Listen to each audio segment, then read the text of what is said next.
figure out a different way to do it. But We can definitely, Val, record and then post it if we need to. And then we'll just... Okay, setting it up. Give me a second. Okay. It's redirecting. So, and you probably, think through this. If you're recording, how long do you think you want to record July. for? Right, okay. Well, hello, everyone. Thank you so much for joining us. I do apologize for being a few minutes late. It is a pandemic, and some of us old fogies, which I did not think that I would actually ever say that about myself, we're learning new tips and tricks when it comes to technology. So thank you guys so much for joining us on behalf of Meador Staffing. My name is Ashley Wright. I'm the Director of Operations here. I started with the company in '93, and so what I do here is I oversee all of our temporary staffing and also our contract, which is our professional temporary staffing. So, Linda, do you want to introduce yourself? I will. My name is Linda Fields, and I've been with the company since 1984. So I'm celebrating 36 years in June, and I'm a vice president for our executive search team. And our team can staff locally as well on a national basis. We staff all direct hire positions ranging anywhere from that $40,000-$50,000 range all the way up to about $300,000. And again, we staff as well as not just locally, but we staff across the nation, and we can even staff in other countries.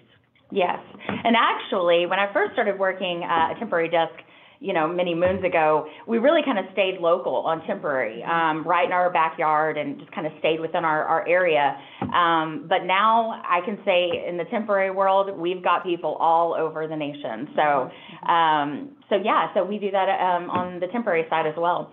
So just want to kind of explain what we're doing here today and the reason that we wanted to put this together. Most of us, I feel like I can say this on behalf of anyone who's in staffing, most of us get into staffing because we love people and we want to help people. And so Linda and I have just been visiting about, and really the whole company. If you follow Meador at all, you know that, our president, Melinda, leading the charge, has been looking for ways that we can partner with everybody just to be of help. Any knowledge that we might have, just to be able to impart that, and we are learning so much. Obviously, we're learning about technology today, but we're able to learn as well. But Linda and I sat down and visited, and really, we are so sensitive to the fact that this is completely unprecedented times, and we are seeing people now filing for unemployment and in the job seeker line that maybe have not ever had to look for a job. And so while some of the information that we're going to share with you guys today might feel a little bit for some of you like looking for a job seeking 101, right. For some, you may have never had to go through this before. And so we just want to take a little bit of the knowledge that we have and share that information with you guys. And so in talking through the few points that we wanted to touch on today, obviously, it all starts with your resume, with you and your resume. So, Linda, do you want to kind of share? Sure. This woman is the guru when it comes to your resumes. Since I was 16 years old, I've been listening to her tell people what to and not to put on their resume. So definitely take notes. She's got the good info. Well, you have to remember that I think the simplest thing is to make it fun.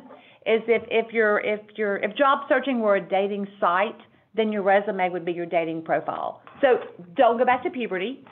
You need to start, typically not more than 10 years, but you have to just kind of think that through and look to see how many jobs that you've had. If you've only had one job for 20 years, then that one job needs to be there. I would go back to puberty. I would too. But yeah, make your resume easy to read.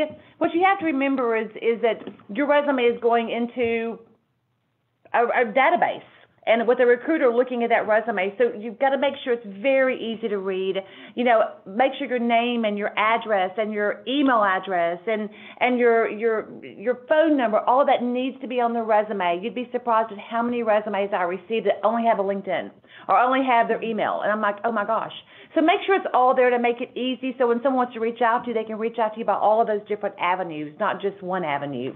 And Linda, before you go on, make sure your email address is professional. Oh, yeah. If it is the same email address that you had in college, it might be time to change it.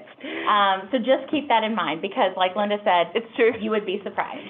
Yeah, you'd be, and actually I've coached several folks and going, okay, now that email address needs to change. Let's put a new one together. And then some individuals have an email for their personal and Sure. one for their resume. So be thinking about that. It's a great point, Ashley. Yeah. And also think about your job title. Just because your job title was something weird at your company doesn't mean that other individuals know what that means. That's so a great point. just make sure that your job title is understood, or if it's like a very, it's a step 3, blah, blah, blah, then have that out in parentheses what that actually means. Mm-hmm. And I think something else is just make sure that it's everything is bulleted. Don't write it into a paragraph.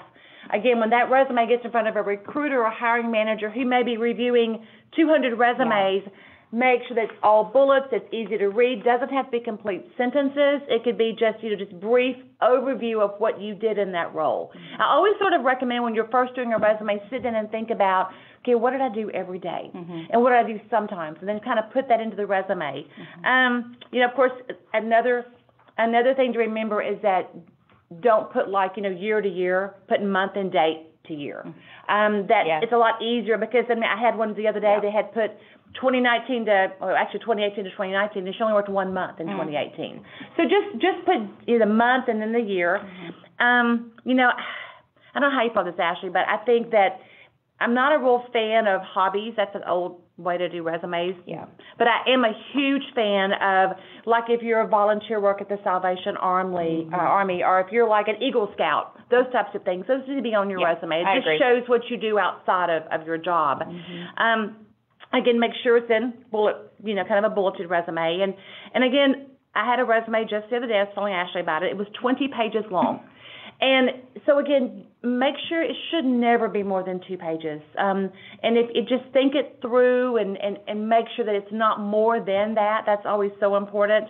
And I guess, Ashley, do you want to talk a little bit about maybe the LinkedIn and Facebook as well? Sure. One of the things, Linda is a guru in LinkedIn, so she definitely has more of the nuances of how to really get in there and network, and so maybe that could be even a future call that we have. But I think one of the things that's most important, number one, is have a LinkedIn profile.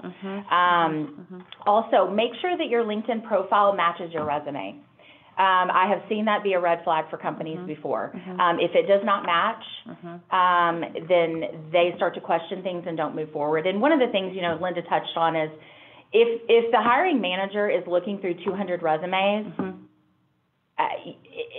one little thing could throw you off and you're done. And so definitely make sure that you're paying really close attention. I hate to kind of go back to what Linda was talking about with resumes, but spelling, have somebody proofread your resume. That is imperative. And I feel like this is really a staffing 101, but don't put your picture on your resume. However, have a professional photo for your LinkedIn. Make sure it's professional, again. Well, because LinkedIn is it's the office. I mean, and I've seen a lot of LinkedIn where they have the picture of them and their kids hanging out or they're fishing, and really it should be a professional picture that typically with staffing firms, which what matter, we do, as well as companies, the first place they typically go is to your LinkedIn. And they look to see, like Ashley just mentioned, does everything kind of match up? So you want to make sure that picture looks good. And don't not have a picture. I mean, I can't imagine how many folks that don't have their picture out there, but make sure it's a picture. Make sure you have something on there that does look professional. And like Linda said, with LinkedIn being like the office, Facebook is kind of like the picnic. And so obviously with Facebook, you're going to be more relaxed. You're going to be sharing yourself, which is great, because when somebody hires you, they're not only hiring your skills, they're hiring who you are. They're hiring your personality. They're hiring that match for their culture. And so those things do matter, but be aware that it's 2020 and they're going to look at your profile. And so, I don't know that we've had anybody say, I absolutely am not going to hire this person, solely based on somebody's profile. But if you have questionable things, you got to keep that in mind. Keep it clean. We have had situations before where we've had, a candidate apply for a position and they were on their, they're recently, out of work, and they had a post about now they're out of work and they wanted to badmouth their employer to everybody, and that's on their Facebook. That's a red flag. I'm not going to want to send that person to one of my companies and run the risk of them badmouthing my customer. Mm-hmm. So just those things are important to keep in mind. Again, it's not your business page, so you can continue to have that social aspect, but just be aware that whatever you put out there, people are going to see. And there's something I want to, before I forget to share this, and it's so important, is that on your education, if you don't have a degree, don't list it. If you're going to school and you're like maybe going to graduate in, December of 2020, that's fine, but don't put Bachelor's of Business Administration when you don't have that degree as of yet. Yeah. Just be real careful. You have it, well, I'm going to have it in 6 months, or I'll have it in May, but you don't have it yet. So just make sure that information is accurate. I've seen people put on there, date. Right. Anticipated graduation. Right. And that's fine. Just don't. Again, that's a red flag if you put it on there. It could be seen as false advertising. And just like, before we leave the social media, just like LinkedIn, Facebook also has groups that you can be a part of. I know I'm a part of a number of different hiring sites, and it's basically just a place for everybody to go in. There's candidates looking for work. There's employers looking to hire people, staffing companies like us, and I have had incredible luck dialoguing and talking and getting people in our doors from people that I just posted an ad and they saw it in this particular group. It's a farther reach than I have within my own Facebook, because my Facebook, again, is just the people that I know. And so I would encourage you guys, and I have them for industrial, I have them for professional, I have them for office clerical, administrative. So I highly recommend, if you're doing in the social media game and you're on Facebook, then I would definitely suggest joining some of those groups. Yeah, and before we get off of the LinkedIn, remember to check your LinkedIn. I mean, looking for a job is a job, and treat it just like it's a job. Get up in the morning just like you would if you were going to work, have your cup of coffee, and then start looking for a job. And you'd be surprised at how many individuals will not check their LinkedIn for, 2 or 3 weeks, and by that time that job's been filled. So make it a point to check that every morning, every day, communicate through that, because so many times that's how the other recruiters and other staffing firms are going to reach out to you.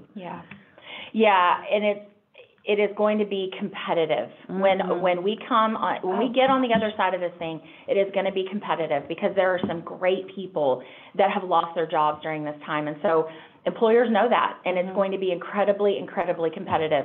So I agree with Linda completely, and not just your profiles, your email. I know that I have a couple of different email addresses. I have a personal email. I have one for church, and then I have one, for work. Check all of them. Make sure that you're staying on top of it, because when it is competitive like that, every minute counts.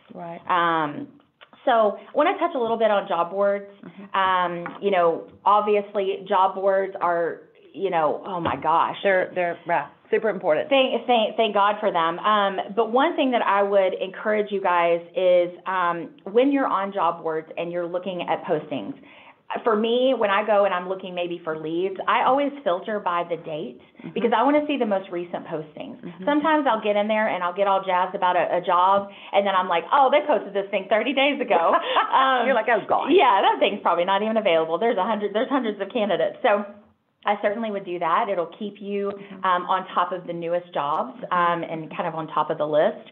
Also, make sure that when an employer posts a job and uses screener questions, which most of us use screener questions now, because there are just so many resumes to go through, make sure that you answer those screener questions honestly. Think about the question that they're asking and answer it honestly. I run into that quite a bit, where somebody will say that they have this required experience, and then when I call, they're like, well, not exactly. And so make sure that you are honest on that. Also, what Linda was talking about, looking for a job is a full-time job. Make sure you know, we know and we understand. I have a daughter, you know, who has followed employment and is waiting to go back to work. And so I definitely understand and am very thankful that we have unemployment funds.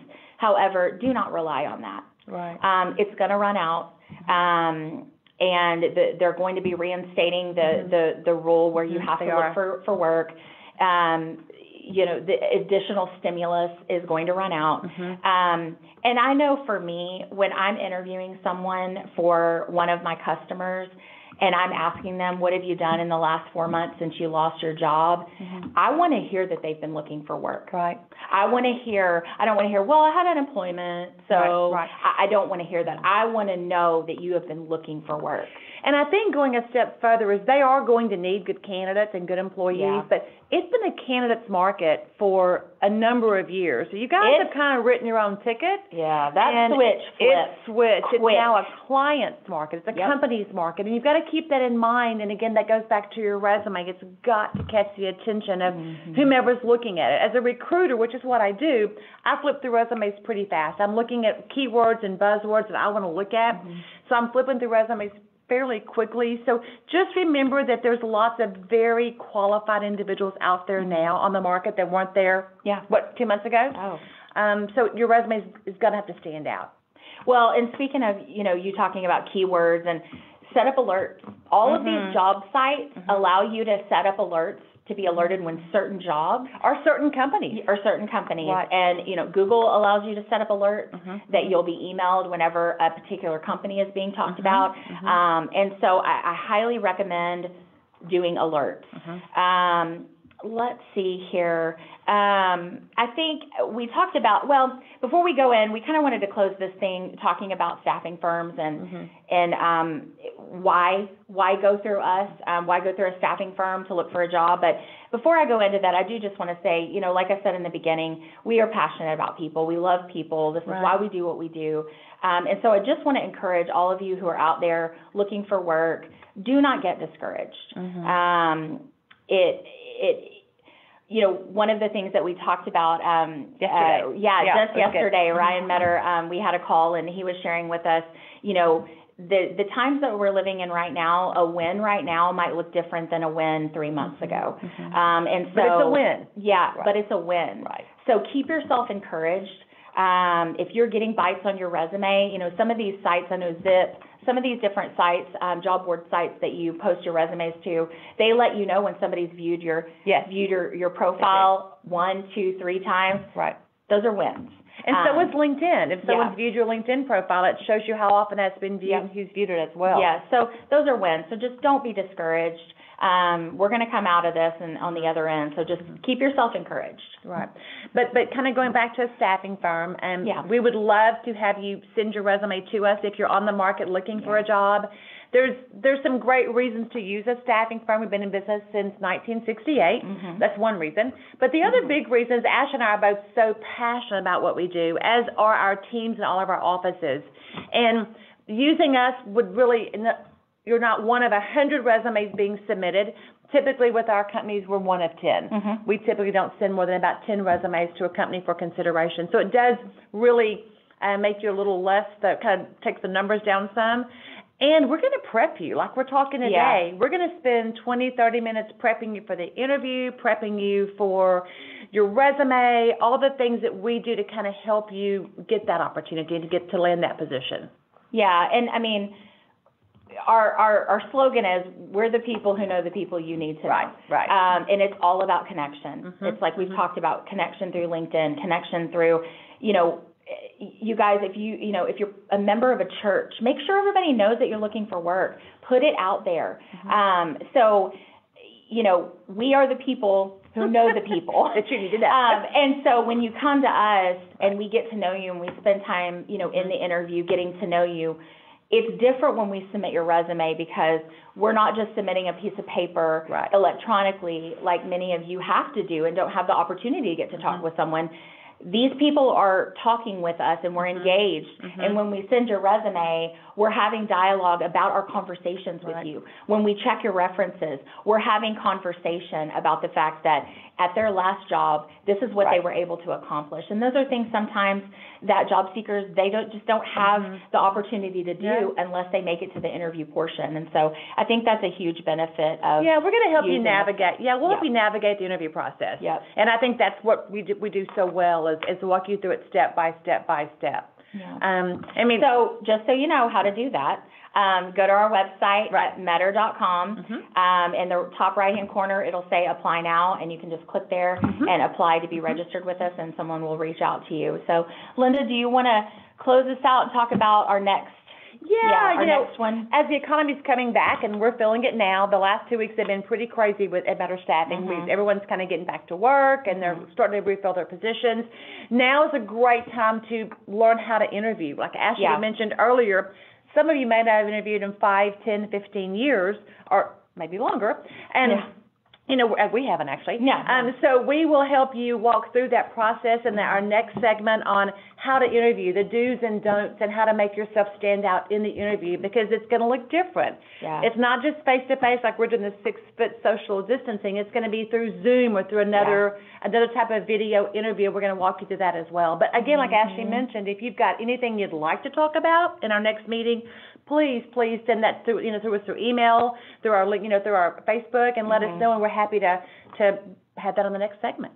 So thank you guys so much for joining us, and next time we're going to have this thing figured out, and we will start on time. We will be on time. Thank you guys so much. Okay, thank you.